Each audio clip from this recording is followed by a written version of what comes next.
முகம், கை கால்களை கழுவுவதற்கும் ஒரு புத்தகம் தேவையா என்று நினைக்கும் மனநிலை நம்மிடம் உண்டு.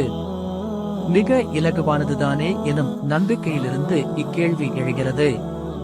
ஆனால் நிதர்சனம் என்னவெனில், இதை சரியாக செய்ய அறியாதவர்களும் இது பற்றிய சட்டங்களை அறிவதில் அலட்சியம் காட்டுபவர்களுமே மிக மிக அதிகம். பரிபூரணமான வுளு என்பது நபி வழியில் செய்வதுதான். அது ஒரு வழக்கம். அதை வெறுமனே முகம், கை கால்களை கழுவிக்கொள்கிற சடங்கு என நினைக்க முடியாது.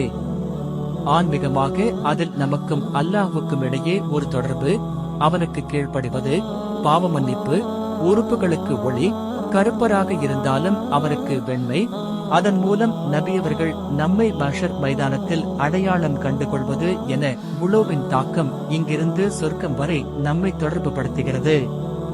இப்படிப்பட்ட வணக்கத்தை நாம் எவ்வளவு அழகாக செய்ய வேண்டும்? அதற்கு என்னென்ன தெரிந்திருக்க வேண்டும்? இந்நூலை வாசியுங்கள், வுளு செய்யுங்கள்.